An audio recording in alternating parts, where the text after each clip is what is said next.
Hey, welcome to Beyond the Pages. Today, we're going to take a hard look at certain technology that's already here and where it appears to be going in the future. We're talking about robots. We know that robots, even before artificial intelligence became household words, have been used in many forms in our factories and manufacturing industries for decades.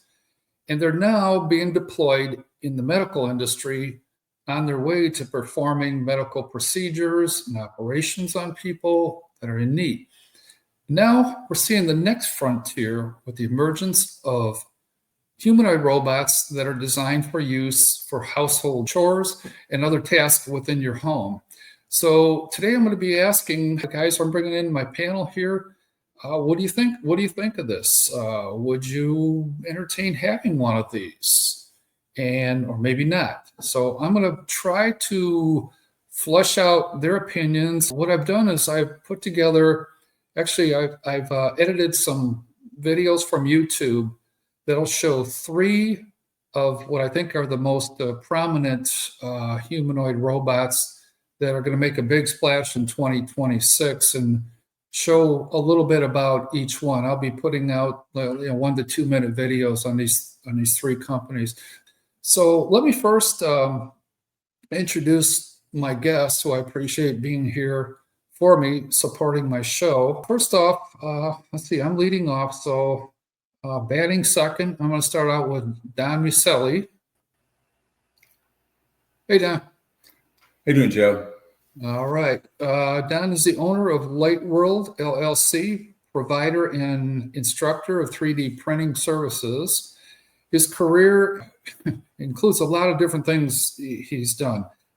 Director of Inglewood Chamber of Commerce, owner of Pure Air Systems, co-owner of 3D Build Systems. He teaches kids, like I was saying, instructs on 3D printing. He also is the founder of the Inglewood Farmers Market. So, like I always say, I could go on and on. There's more, but that just gives you an idea of this gentleman here, who I always appreciate. And when I stop by your house there's always something new and exciting there for me to look at. He brings a lot of enthusiasm to whatever we're doing technically. So your second hitter. All right, here we go. Third hitter, here he comes. Don McCauley, owner of Synthetic Ghost Industries. He is a 3D artist, a prop designer, multimedia artist, includes a lifetime career in the arts with a focus on design and fabrication of physical and digital assets. You're a creative problem solving. I've been in your laboratory. I know there's some wild things that you got in there. It's fun to be in there, actually, when we did shows in there with a wide variety of design environments. Also, Don, I noticed that you have a new look to your website now. It looks like you've changed it quite a bit. But what's confusing to me is I'd have to have you or Miceli explain to me some of those things you do. Now, being the most technical person in the world, I went through that and I go, what is this? You list all those different things that you do in projects and media and different ways to do it. So someday we'll have a show and you can walk through that stuff for laymen like me. Sounds like a plan. Yeah. All right. My next guest, he is a power hitter. He is the cleanup hitter. He's batting fourth. I think he would scare the hell out of Shohei Ohtani if he was 60 feet and 6 inches looking down at this guy. An imposing figure, but a really, really level-headed, nice gentleman.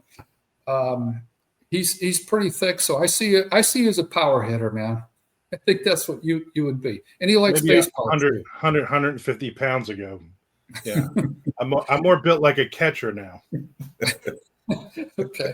He's written over 300 books and counting. They're currently available. You can get them on Amazon, Kindle, other places. He is a master of supernatural thrillers, crime thrillers, horror, cosmic horror, which he taught me what it was last show, zombies, treasure hunt, love his treasure hunts, contemporary fiction, nonfiction. His goal is to write a good story and not worry about genre labels. Beside that, what what connected with me was you also like coffee, bourbon flavored coffee, rum-based foods, a lot of different foods that I know that you're into. Heavy metal, and also somewhere in there you write a lot of books too. So, anyway, I want to give you a shameless plug here because I'm almost done with this one. Oh, nice. This one's called Low Tide. It is a treasure hunt book, but with a lot of shady characters there, with different agendas. Yes. And guys, this is another plug because I finished this one. I'm still reading Low Tide, but The Lost Nazi Gold Train.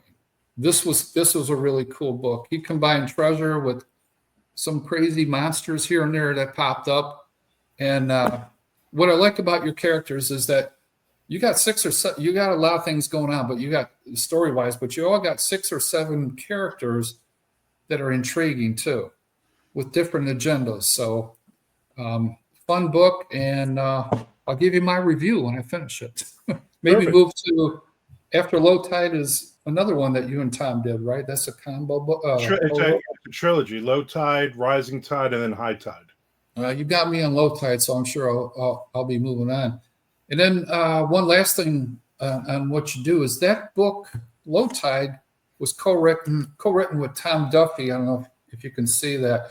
And I got to thinking about that. As I'm reading through it, Armand, I'm saying, I think he told us that you would write a chapter, he would write a chapter, and keep doing it that way. I'm thinking, I've read 2 of his books now. This is my 3rd book. Which is this Armand's chapter? Is this Tom Duffy's? It all blends together, but it's like, and you guys are both in the same. He writes very similar to me, which is great. And we will sometimes write 2 chapters in a row.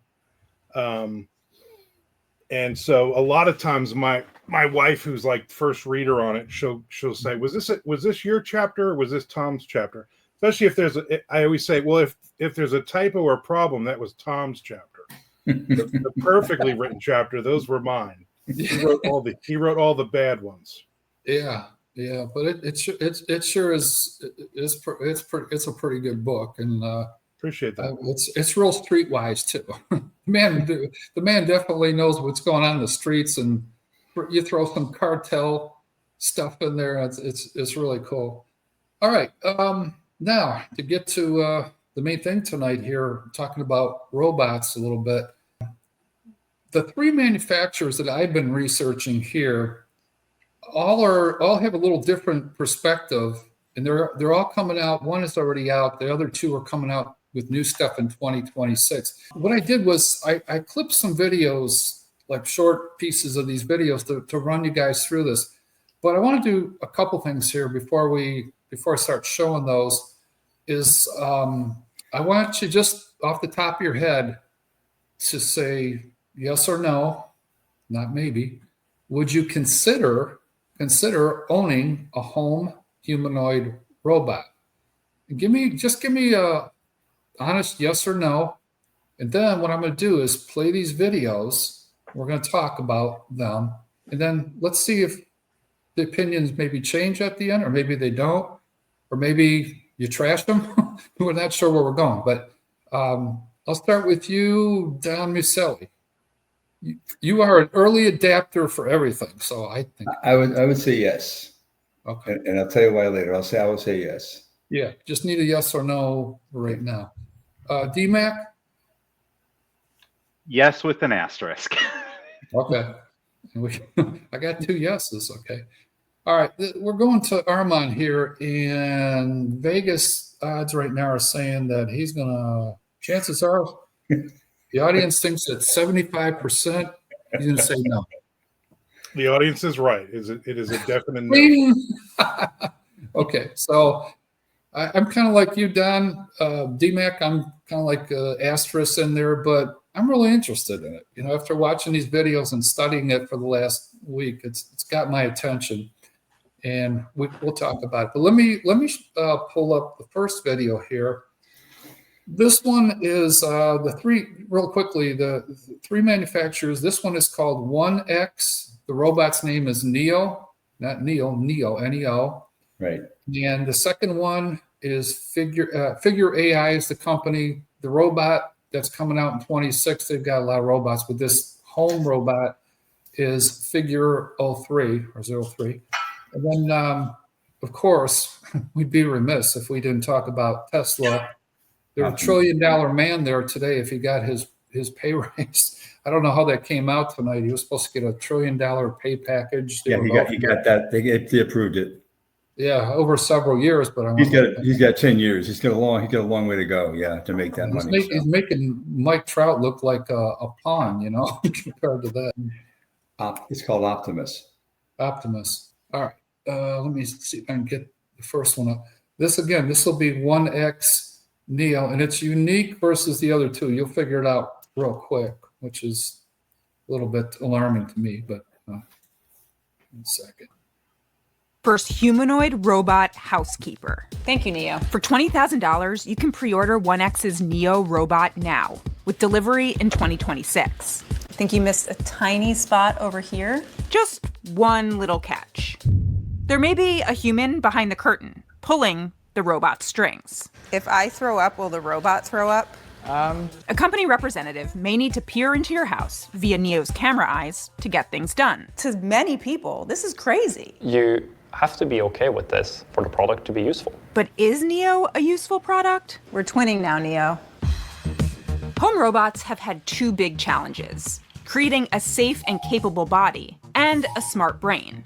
1X is taking on both of those, which is why Neo looks so different from a more industrial factory robot.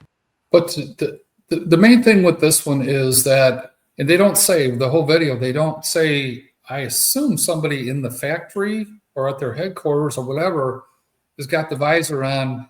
I can't imagine them in the video. They're right in the house with where they were doing the video on this thing. But that, guys, just to lead off, that kind of struck me as somebody's peering into your house. They talked about they can blur people around. They can also confine the robot to certain rooms, where they can be in your house. But it was all about teaching the robot by doing with the robot remotely. Teleoperating is what they were calling it. So that, to me, is a big concern at this point. The robot is very light, but the robot is it doesn't weigh much. It weighs like about 150 pounds. You talk about safety. It's not going to crush your hand if you went to, like to shake, do something bad to you.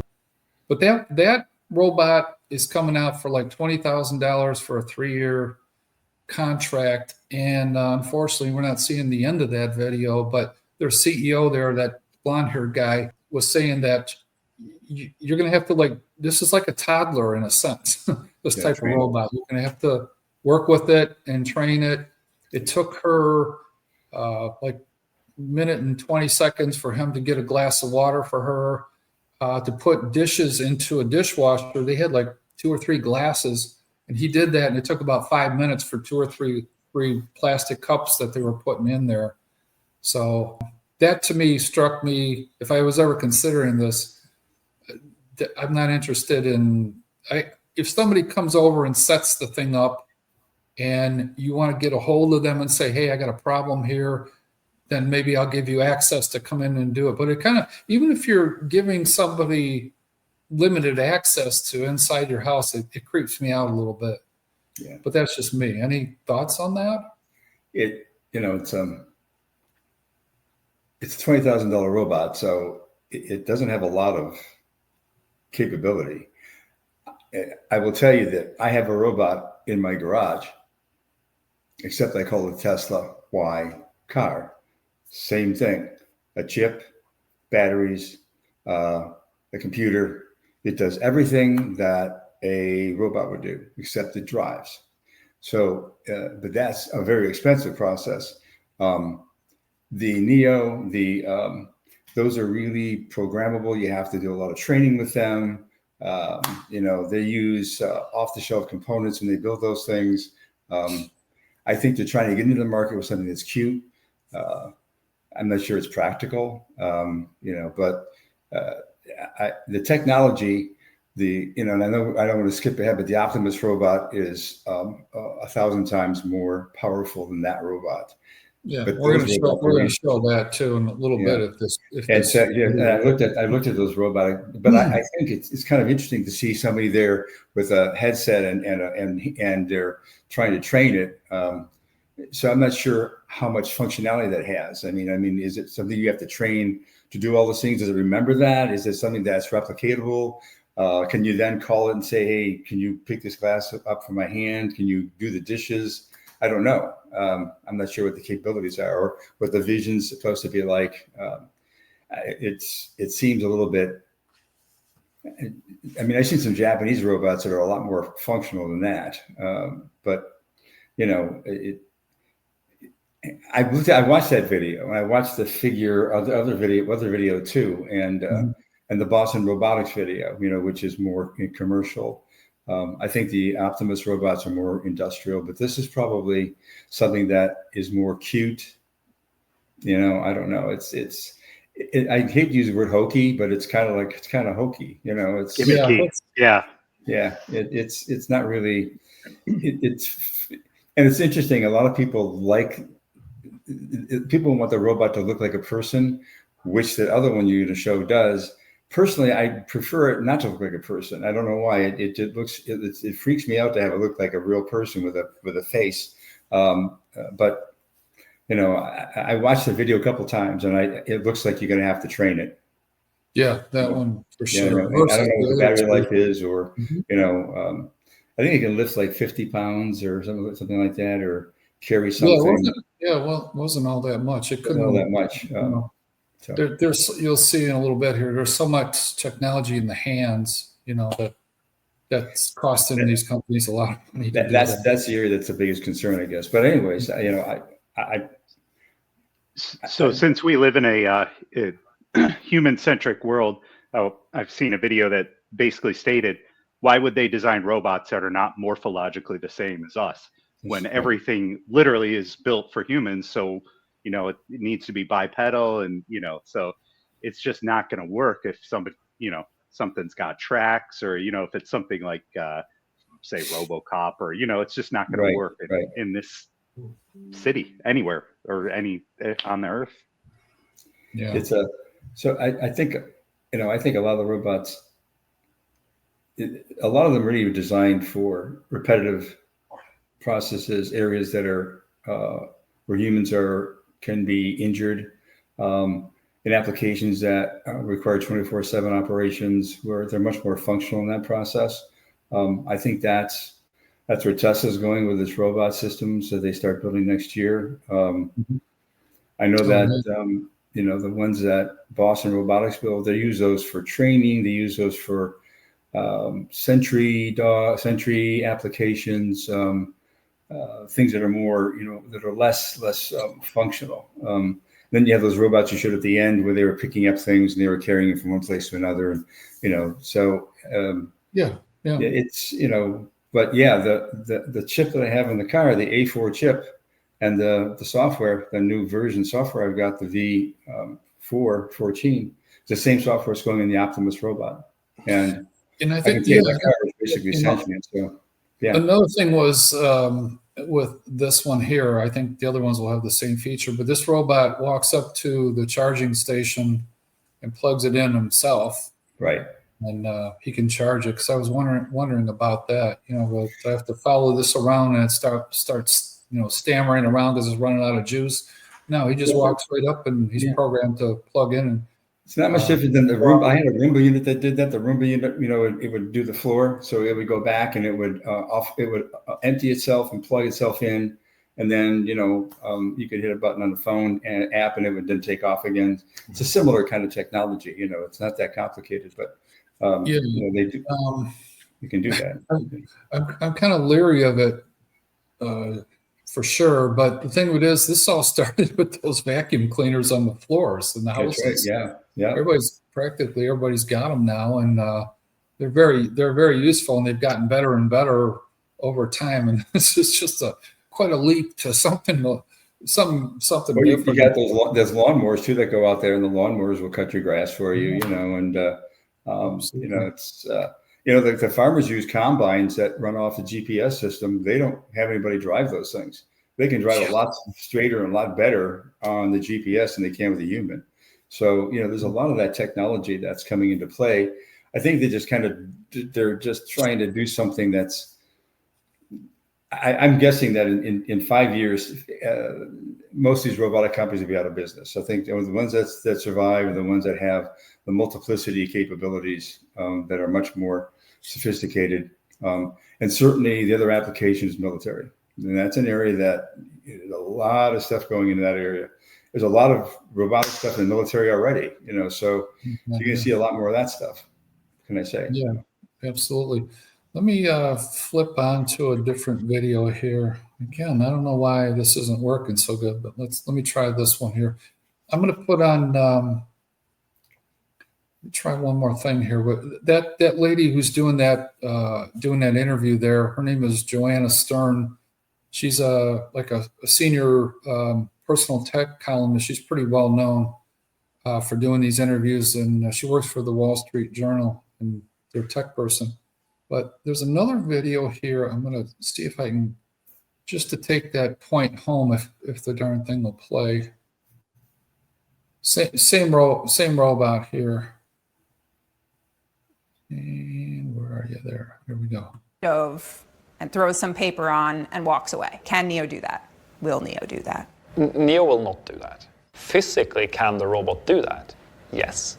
Physically, can a lot of products in your home do something dangerous if they decided to? Yes. We will ensure that that is not something that Neo is allowed to do. There are multiple layers of safety systems here that ensures that Neo cannot do something like this. Neo decides to take a very heavy piece of wood, like the top of a table, and drop it on me when I'm sleeping. Neo will not be able to, or allowed to, it's physically capable of, but it will not be allowed to pick up something that is that heavy. So it's like things that Neo cannot do. It's like pick up something that is very hot, pick up something that's very heavy, pick up something that's very sharp. Nice job, Neo. High five. Nice. Oh, I'm over here. Spending the day with Neo was a bit like spending the day with a toddler learning how to do things in the world. Come on. You got more than... Oh, I'm going to break the robot. The next few years isn't about owning a super useful robot. It's about raising one, letting it learn from your home, routines, and chores, all at the expense of the privacy of your inner sanctum. Even if you think this is all crazy, what Neo really signals is the beginning of physical AI in our lives and homes. A future where we may work alongside a new kind of machine. What I really hope we can achieve is in 5 years, everyone has a very high quality of life. Everyone has a feeling of independence, irregardless of their age or any kind of disability. I do hope we can give people more of their agency back and people can focus on what they actually want to do. No, like this. 6, 7. 6, 7. DMAC, your comments, please. Has anybody seen, or I'm sorry, not seen, read Asimov's iRobot? That's the only thing that I keep thinking is when you're allowing it, right, when you're allowing an agent, essentially, and that's what it is, an agent into your home, that's not part of your lifestyle. What's to say, hey, I've had my fun with this. All right, just turn them all on and wipe everybody out. The word safety, as you go more and more into it, with Elon still coming out, you'll see this in a couple minutes here. Safety just right away. It's like anything else. It's the same when I was in IT buying infrastructure, servers, and storage units. Everybody was freaking out about their data. Do you want to partition it off with 3 other companies, your proprietary data, or do you want to pay extra, where we would have to pay extra to allow like a standalone storage unit that would house just that company's data, so other companies couldn't accidentally or on purpose get commingled with it?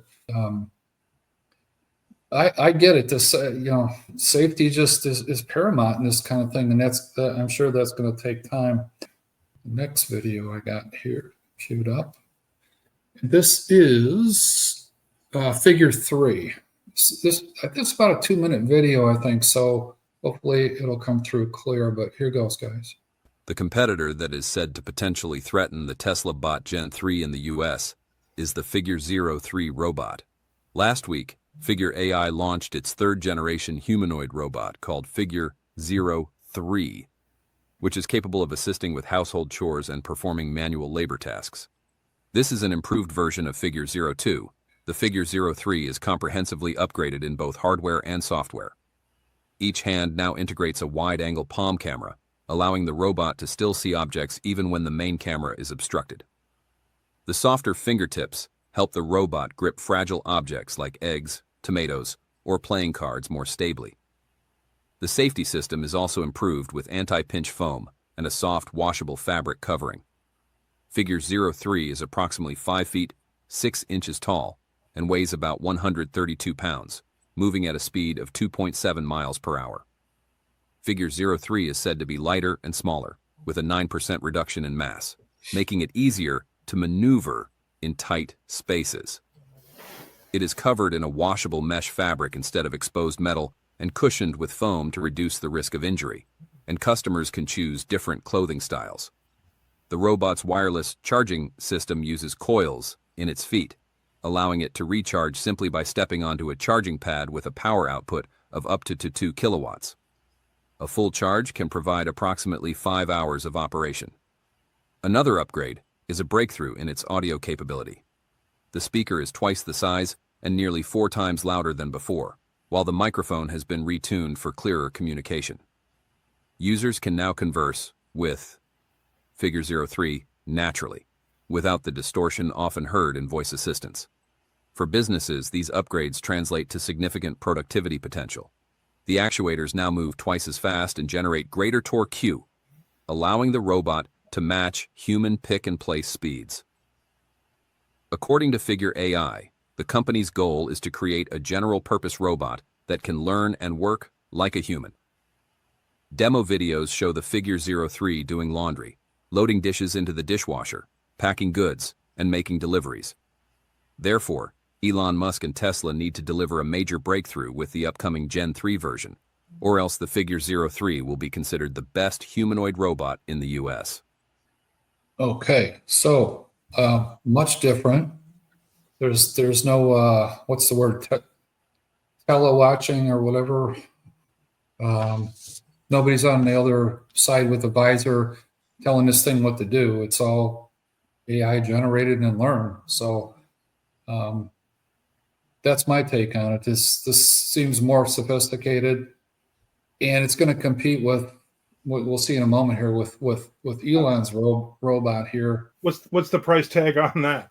Right now they're speculating between 20 and 50,000. Some people have estimated at 150. Does that sound about right, Don? What you may have heard? That's I saw a couple. They get through various versions, because one was like 20,000 or 27 or 28, then was 55, then was 150,000. So I'm not sure what that meant. Maybe the chips they had in there, or the actuators. I don't know, but in order to get the price down to less than $50,000, you have to scale it up. You got to make a lot of robots to do that. Yeah, and you know what, Don? That's a good point, because I was thinking about that, being from manufacturing environments and such growing up, that you'll see there Elon's got to do this organically, because there really is no true supply chain for what we're talking about here for these robots. In fact, that's exactly right. And it's vertical. You're doing it all. You got to have a hell of a lot of resources to pull that off. So Tesla have. You're right. A lot of resources. Alan will tell you that nobody makes the actuators that are really good actuators. These are all off the shelf actuators, so they make their own. Where Tesla has an advantage is they're all vertically integrated. They make their own chips, they make their own software, they make their own gears, they make their own motors. So everything is matched to the software program. His biggest issue is getting the hands and the fingers to work properly. And what turns out is that all the muscles in the forearm actually operate the fingers. So they have 26 motors in the arms alone just to operate the fingers. So that's what makes it so complicated. And that's what he says too. He talks about that in one of the videos. What a creation the human hand is. Yes. and Amazing. trying to replicate it, Right. you know, Very X tough. amount of degrees, the sensors on the fingertips. But Very they tough. were saying in one video that he has to spend right now, they estimate 50% of the robot is in the hand technology Right. and making that work, which Yeah. makes sense to me. But then you get into cost models and, you know, what do you charge for it? They don't have a price tag on his yet either, Don, that I could find. That I watched the shareholder meeting today on YouTube, and the board and all the shareholders voted that Elon would get the $1 trillion package, but he's got to do a lot of things to make that much money. But next year, the robot becomes one of their primary focuses. The robot, the cyber cab, and the new tractor trailer that's coming out of Arizona. But the robots, they figure by the second quarter, they'll start making that. It's like I said, in all honesty, gentlemen, I mean, you now need to come over and ride in my car and watch it self-drive. I can't tell you how they do it, but I can tell you that it's almost sentient. It recognized. The other day I was driving down the road, self-driving, and a egret flew along to the side of the car and came toward the car, and the car moved to the right. It saw that before I saw it. And that's that same technology they're putting into the Optimus robots, that same kind of process. Because they want the robots actually to do things like surgery. They want them to be able to do some very finite things. I think they already are doing some of that now too. They do in some areas. They're using that. So I think you're seeing there's two separate. I don't think that Optimus wants to go into the home yet. They want to do more of the commercial, residential, industrial applications, and eventually maybe move into the to the residential side. I think these other companies are more geared toward trying to do the residential side, perhaps the functionality, the acceptability, but scale is really important. In order to make something inexpensive, you have to build a lot of them, and you got to build them quickly, and that's where you got to have a lot of money to do that. And so let's check it out. Actually, you're touching on what we'll see here in just a minute. Okay. I think this is about a 2-minute or so video. Okay. This is the Optimus and what Elon has said in the third quarter financial results too. Yeah. Here we go. Hang on. Elon Musk officially confirmed the launch time for the Tesla Bot Gen 3, the most advanced version of this humanoid robot. Not stopping there, Elon Musk claimed he can control a robot army. Yes, that's really what he said. And the role of the Tesla Bot won't just stop at being a homemaker or manufacturing robot. It's going to go further with a series of new tasks and features next year before its official sale. So, will this robot be helpful or a danger to humanity? We can't answer that, but at least these are the things that are about to happen with it. As previously revealed, Elon Musk plans to release Optimus Gen 4 with a quantity of about 10 million units, while Gen 5 could reach 100 million units. Of course, most of us will not believe this statement, and neither do we, since Optimus 3 has not even been released yet. Nevertheless, we are extremely looking forward to Optimus 3 because it seems it will feature more astonishing technology than the current version. According to Elon Musk, for Optimus 3 to have human-like hands, Tesla needs a sophisticated combination of 5 fingers, 4 fingers, and a thumb, different joints, varying lengths, and a muscle system distributed in the forearm. Creating a dexterous robotic hand that can perform tasks ranging from holding an egg, a needle, or a dumbbell is a huge challenge. This requires actuators that are miniaturized yet powerful and extremely precise. Of course, we need to make sure Optimus is safe and everything, but I do think we're headed for a world of sustainable abundance. Of course, this is just a small vision for Optimus among the countless jobs Tesla is developing it for. At this stage, Optimus is still being trained for household chores because this remains the company's top priority. This is understandable, because only when Optimus is useful for household tasks will it be able to convince customers. Although it is currently still slow, Elon Musk stated that Optimus will move at a human-like speed when it's released for sale, and will almost never fall down. Optimus can receive commands not only through voice but also by analyzing the user's facial expressions and gestures. For instance, by simply pointing at a pile of dirty dishes, Optimus will automatically understand that it needs to wash them. The AI-5 system in Optimus Gen 3 is also trained to build its own navigation map for each unique home environment, accurately moving between rooms, and avoiding obstacles like pets, children, or power cords. However, the race is heating up with formidable competitors. So there you are.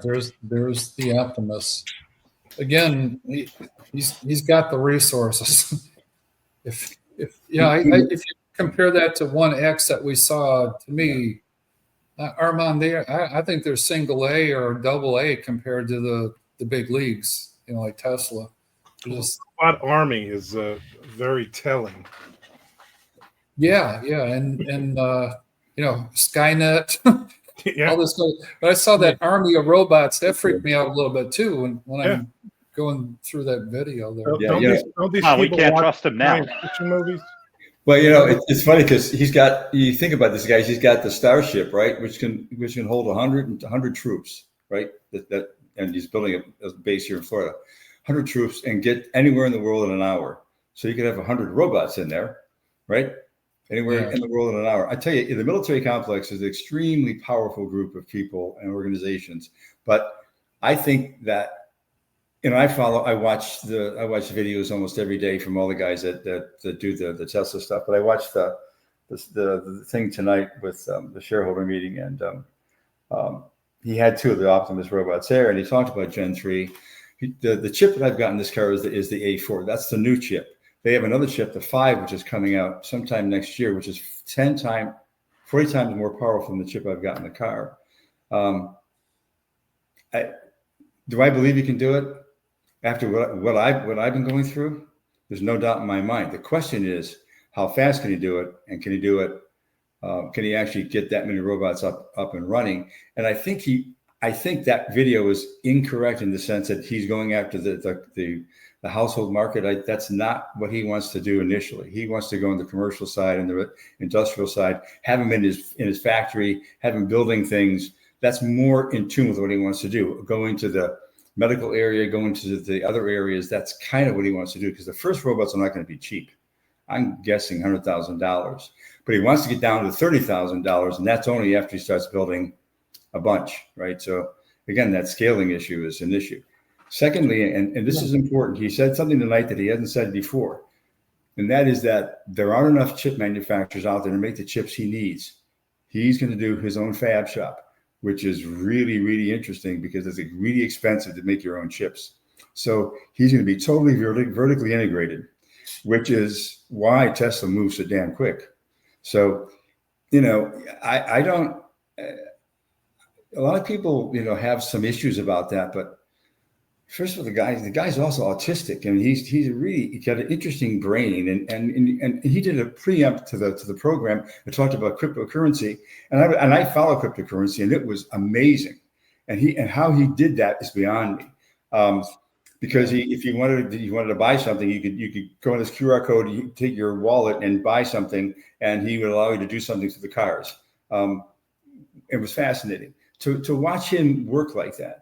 But I think more importantly is from the technical side, and having been in the manufacturing market with PR systems, it's really damn hard to make stuff. It's really hard to produce things, especially in quantity. And you're dealing with, supply side issues all the time, and deliveries and quality control. And when you're dealing with something like a robot that has some very sophisticated component pieces, you got to make sure that everything is working right. And to the safety factor, and the iRobot, the three laws of robotics, and I'm sure Armand has seen those.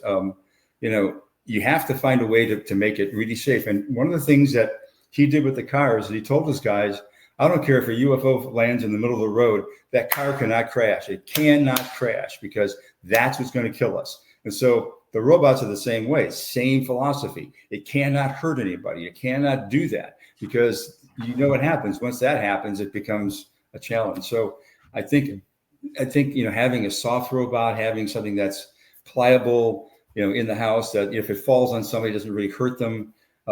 Maybe more along the lines of what Neo is, but I don't know. That's just me. That's just my personal opinion, and I'll stick to it.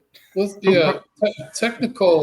technically we're speaking, but let's go back to the human side of this just for a moment. I was talking to my wife tonight. She was asking me what I was up to, and I was talking to her about this. And I said, what do you think? And she goes, you do most of the work around here versus me, but what do you think? And she says, well, I think so. I think I'd be interested in some sort of limited scale, but all throughout our neighborhood, we have cleaning people that come in here and do these kind of things that we pay them for. Right. So she kind of shifted to something. I got so into this in the last week or 2 weeks that let's go back to, well, what kind of impact is that on jobs? Well, my answer back was, first of all, I don't think it's going to go away. In fact, even restaurants have robots going in somewhere in Florida. I think it was Orlando. They got robots bringing you drinks now and things like this. Yeah. It's out of the box, but I did get to thinking about that a little bit, and it's a bigger issue than just this. But this all plays into, driverless trucks, autonomous cars. Where's this all going? How many jobs have been created from AI? So, you know what? And AI, and it's true. I'll tell you something that's going to happen is that AI, if you're in the digital world, AI is going to take your job. Oh, thank you. If that's what's going to happen. Digital meaning for what? Digital is a wide term. I mean, for example, like Amazon just laid off 30,000 employees. A lot of tech companies are using AI now. You know that ChatGPT is only 3 years old and over 1 billion people use it around the world. Yeah, I saw that today. Yeah. So everybody's using it. They're writing books with it. I mean, you can write a book, a novel, right? You can write a novel. That's what you do, Armand, right? And so, I think it's the inevitability is there. The question becomes one of, philosophically, you can say, well, geez, that this is going to take jobs. Yeah, and that's probably true. But companies are not really benevolent people. They're publicly held companies that are shareholder driven, and if they can make as much money with half as many people, they'll make as much money as half as many people. And that's the way it works, Technology and what's going on now too. Excuse me. What's going on now too is, I watch the finance channel. It is a vicious cycle. I got a 401k, whatever we got, and we're watching that carefully because that's what we're going to live on. And we sit there and go, damn, I've got money in Amazon. They better kick ass in this next quarter. I want them to do really good. And then you read that they let 14,000 people go, and you go, this is a vicious cycle, because the stock market right now, today was an exception, but the stock market's been just going up, up, up, up. They're talking about every bubble will burst on the AI side. It keeps going up, but jobs keep going down. This is a new phenomenon. And I want to mention this too, because we're going to need a lot of power for this AI stuff. Power we don't have right now. Minerals we have, but don't necessarily have them mined. We're not going to win an AI race like it's some kind of space race, the way they present it, the way I read into it. And we're not going to do it without more electricity, more data centers, more jobs we hear for contractors and stuff like that. That could be, a retraining of our younger people too, to be able to go. Are we going back to carpenters? Are we going back to needing more electricians for these data centers that are going to be everywhere? Is from what? Yeah, I don't know. So what's the balance right now? It's happening so damn fast. Don't forget, AI has been around a long time before 2022 when it got distributed. It came at us full force. I was in the middle of it 10 years ago, buying functionality for stuff that we didn't want to develop, that we would take to a company like Ryder Truck, who needed an application to secure a data center or something in our data center. But it is a concern, because I think Don and Armand, every day, I probably watch too much of finance channels, but every day AI is on the forefront. It's going to happen. There's no two ways about it. I think I'm almost convinced now, competitively with China in the middle of this, and Russia and all these Middle Eastern countries and stuff, we got to be on top of it. It's not going to go away. But I'm really, really concerned about, Don Miceli, you and I have talked before. We can't worry too much because look what happened with the horse and buggy that became the automobile and all those gyrations, bringing automobiles into manufacturing that we saw and jobs that were created. This, I know my history pretty good. This feels different. Well, The problem for me is that Armand, you got anything on this? Go ahead, one? I'm sorry. You Yeah. want to say something? Go ahead. we're creating jobs, but we're Yeah. also creating the robots to do those jobs. So, like you say, we need all these centers and we need all these things. The robots are going to do all this stuff. We're not going to need carpenters and electricians and all this because the robots are going to be these jobs. Because some companies are going to go, oh, wait a minute, we need millions of electricians now. Let's create a robot that can do this job. And we're further pushing the human element out of that. That's, to me, that's a scary part. You're right. And tell you what's interesting about that. And I'm going to tag on to so the reason the stock market is doing so well is not because of Ford, GM, and Stellantis and GE. It's because of NVIDIA and ChatGPT. The Magnificent Seven. All those companies. Right. And that's what's jacking up that's where the market is. And so it's a damn if you do, damn if you don't thing, right? But the reality is that the inevitability of technology taking over mundane jobs is probably coming quickly, the mundane jobs. But I saw 3 or 4 commercials now that are made by some major companies that are all AI generated. There's nobody else, just an AI generated commercial, right? So they can sit down with one person in the computer and create a commercial, write a book, do a movie. It's really challenging, I think. But NVIDIA is. I just saw NVIDIA's. They just got a $30 billion order from somebody for making for chips. I just saw where Tesla and SpaceX just got the award, the contract to make to the Golden Dome for the U.S. government. It's a $2 billion contract to put all those satellites up there. And SpaceX, you have to understand all that stuff that goes into the cars, goes into the ships, goes into the robots is the same technology. It's that same technology. So they use it across the board. And all controlled by the same people. All controlled by the same people. And that's one of the things that interestingly came up during the shareholder meeting about some people saying, hey, we think that the board of directors should not be elected for 3 years in a row, but every year, which I don't disagree with because, you get cocky when you get there for that long a period of time. But you have to admit the guy has been, he's a huge disruptor. And process interrupt is what has changed this country over and over and over again. Except this time, it's very different. It is. It's going to be interesting to see what happens. How's our generation doing compared to your guys' generation? Well, are we going better? our generation, you have to understand. Here's the other problem. So I'm 77, right? So my generation. Part of the problem with my generation is that all these people complain and bitch and moan about this stuff, excuse my French, but they're too old and not really capable of actually being involved, right? They can sit on the sidelines, they can buy and sell stock, but they're not really involved. Secondly, and I've said this before on the show, nobody's going into manufacturing. Nobody's going into making things.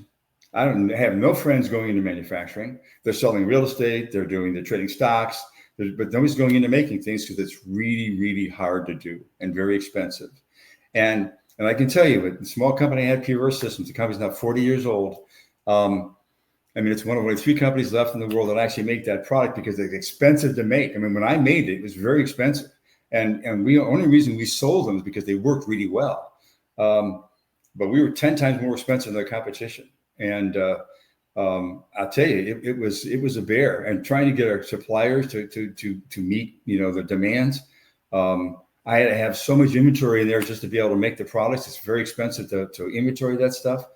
That's why people go into writing books or into creating artwork or into something that's less complicated and they can do on their own, as opposed to having to rely on a lot of people and a lot of funding. And therein lies the other reason, guys, why we're where we're at, because nobody wants to do this anymore. So now corporations are saying, well, and electricians. I have a good friend of mine that Mike Looney owns Looney Electric. He has 100 employees. You ask him, his biggest problem is finding people, finding quality people. He can't find anybody. Nobody wants to go in that business anymore. Nobody wants to do that work anymore. So, you know, what do you do? How do you deal with that? Do you find something that's more autonomous that can work for you? I don't know. Do you get out of that business, sell it, and just, you know, go to Costa Rica and enjoy yourself? I don't know. So, but the reality is, if you want to make some changes, it's hard to do that. Especially today, because the competition is so quick, and AI has really helped them do that. And that's the other issue. So, you know, you want to have the market go down. The market's gone up a lot in the last 6-8 months, a lot. And it's all driven by the technology stocks. I don't know anything else that's out there that's driving it like that. So, but, you know, for the first time, I never heard of UBI. You guys know what that acronym's for? Universal Basic Income. Yeah. Yeah. And I said, that's BS. That's anti-American. That's anti-everything. You know, we don't just give people money. Well, they're kind of already doing it in Saudi Arabia right now, because they got so much oil over the years that they just write a check for people in their country. All right. If jobs, like Don was saying, I think your generation, Don, where my sons fall into, had it rough, harder than when Don and I were coming up through the ranks. You know, I think there was more opportunity. It's becoming so specialized now, the jobs and such. But I'm really starting to think, you know what? Universal basic income, that sounds horrible, but there may come a point, you know. Well, the sovereign wealth fund that the president's talking about, what is that? That's about minerals. That's exactly people need what to that's eat. about. So universal basic income, I mean, it's, you know, hey, when SNAP stopped, these people are just going to go hungry when they don't have money, and there's no jobs, and there's no job creation, and there's nothing to do. So what are they going to do? They're just going to starve to death. Well, what we're talking about too, you mentioned, DMAC, is the control factor. You know, the military industrial complex is controlled by, I'm not going to say a handful, but there's some, you know, elitists, whatever you want to call it. They got them in China. We got them here. It really, never thought I'd be thinking about a universal basic income in America. You know, we say welfare and people go like, oh, don't want to be on that or whatever. We don't want that. We want people productive and learning and working, and the kids coming up to have a better life than you and I did. You know, so when capitalism stops working, this is what happens. So when capitalism doesn't work for everybody, this is what happens. It's got a very bad affordability problem for people like Macaulay, people like my two sons here. So it sounds like the prior generation sold out the future generations' futures. Correct. That's what they did. So now we're at a point where it's more challenging. Like I said, you know, we talk about manufacturing and making things because that's how you actually generate wealth. But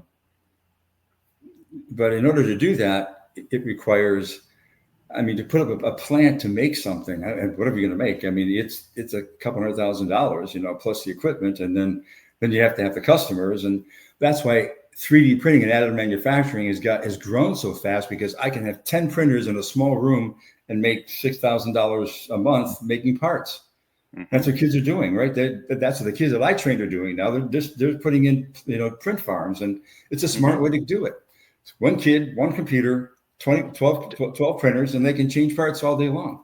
It's a very smart way to make money. So that's their manufacturing process. But it's all decentralization, right? Money, manufacturing, you know, everything. So very flexible. The thing is, Armand, you're from Jersey originally. I know they have manufacturing up there. I'm from Michigan, from the Motor City, so a lot of manufacturing. You know, my dad worked for Chrysler. He retired out of there, but the bottom line is like there just seemed like there was so much opportunity. We lost a job, we go work for somebody else. Right. You walk down the street. Yeah. Yeah. And you would retire out of a place. I'm not saying nobody, but you're not gonna. The younger people today, including you, DMAC, and people in you got to almost be entrepreneurs, because a company's not going to give you a pension and if you work 20, 30 You got to have years. 7 jobs. Yeah. Just Yeah. And- Yeah. So it to me, it puts the burden, not that our people are not bright or anything, but it really puts the burden on people like yourself, the younger people, I'm going to say, to be innovative, to find a way, because there's no guarantees for you guys at all. You're going to have a 401k. They don't have pensions. Now they were shifting us off pensions down. You might remember, well, again, I'm from the Rust Belt, but Right. they were taking us off pensions and moving us to 401k as soon as they could. And Toyota comes in and does what? They don't have pensions. You got a 401k and we'll do some matching in there. I watched all this happen. It's almost like this generation here and the previous one, I get them mixed up. Y, Z, I don't know. Millennials, I think in terms of that, they've got to be innovative as hell, more so than me personally, because I could float around to different companies as a tech IT buyer or vendor manager, stuff like that. I could make a living and save some money. And I even had a pension through EDS when they folded that tent. I was able to get something that, that what happened was they said in the year 2022, because you had 14 years, we're going to give you $777 a month. Oh, great. Then one day they came to me and said, we want to buy you out. And they gave me a lot more if I added it all up. And I says, just show me where to sign on this and I'll stick it in Fidelity and let them see if they can grow it. In the 401k. Sure. But I really feel for my sons are in the middle of this. They're your age, Don, pretty much. And the kids, and they've got, kids too, grandkids. They're trying to be nurses. One is in Charlotte Technical Institute, I think it is, Don. She's there. Yep. She's over there. She's doing computers. And I really wonder where the hell it's going for them, let alone in your pocket, Don, where you guys are in your age group. Armand, I think you told me you're like 55 or something like that. I'll be 56 in a couple of weeks. Yeah, and you've seen, I think you grew up in Jersey too. Now I know Jersey. I grew up in Jersey. Yeah, my dad basically came home from Vietnam, fighting in Vietnam on a Thursday, and on Monday he got a job with, at the time, was New Jersey Bell, and he ended up doing 30 years. That was his only job, and he retired at 50 with $500,000 in stock options because of all the Verizon, all those splits and everything. Yeah. And he was like, I don't want to, his father, my grandfather had worked for Ballantine Beer and then worked for Budweiser when Ballantine went out in the 60s. And he worked till the day he died, and my in his 70s. And my dad said, I don't want to work, at 75 years old. I don't want to do this. So he retired at 50, which was great. And I did retail management, jumping from company to company to company, just trying to make a living. Yeah. But the idea is, Mike, I got 3 kids, and I worry about them. My son owns a tattoo place, but it's week to week. Can I make payroll week to week? Can I afford supplies? My daughter's in she's in the nursing field, and it's all the politics and all of the other stuff, and it drives you nuts. And then you look and you go, okay, well, you know what, honey, it's someday some robot's going to come walking in that looks like you and take your job. It's more than possible. Just like some robot is going to come in and eventually just start pumping out, horror books and crime thriller books and take my job. And somebody's going to take your, bolt down your everything. And it's just insane. And you just wonder where we're headed. And where we're headed because we've seen Terminator. We've read all of these things. You're going to get us to this point of the uncanny valley where we're seeing robots that look like us, but there's something creepy about them. And that for me, that's a scary thing. Anytime I see any movie or anything where that robot looked like us. Yes. Yeah. You know, that's Gotta that's love a Ex creepy Machina. idea. Yeah. Yeah. And when Elon throws around, yeah, I got an army of these things. Holy crap! These were just movies 20 years ago. They were Yeah. showing us. This is like it's coming The right problem at is us. these movies are blueprints for Elon and the rest. Exactly. Yep. They Yeah. see watch these movies and they go, wow, there was a multi-billionaire behind all this. I want to be that multi-billionaire. I want to create these shows. Oh, Blade Runner was a great movie back in the day. That guy was a Love it. multi-billionaire. He owned half of a city. I want to own half of a city. And it's happening. Yeah. Yeah. We were creating the future that was written by fiction. Yeah. Hey guys, I've taken you 1 hour and 23 minutes now. I was going to try to keep within an hour, but it's just fun. I have so much fun talking to you fellows and the different perspectives. But last question, and I'll wind it down. Do you want one? Don, you said yes. Macaulay, Yep. you said yes with an asterisk. Asterisk. And Armand, you said no. Anything changed? No, I still think the robots are eventually going to kill all of us. I just hope it's after I'm already dead. Mac, any closing wisdom or comments? No, unfortunately not. No, I think You we've covered kind of pretty like much spilled everything. your asterisk already, I think. Oh, well, the asterisk being that I would make it myself. Oh, well, I There you didn't go. see that coming. That's cool. Yeah, and like we were talking about, here I go, another plug for Arm. I really like this book. I'm almost done with it. This should be a movie. Those guys should put the 25 minutes. This would be a really cool movie. There you go. All I need is $100 and I can make that into a movie. Yeah. All right, guys. Well, God Thanks, bless you, gentlemen. man. Take care. Appreciate it again. But it's not all bad. Is what it fine. is. And thank God Thanks. that he Hey, came gentlemen, up thank with you. a GPS system, because I would be. How did I ever get along without a GPS in my car? That's one of the greatest things of all time. All right, guys, you take care and Okay. keep up the Thank you, good work. gentlemen. Don, All right. Armand, thank you. Yeah. Take care. Bye-bye. Bye now, guys.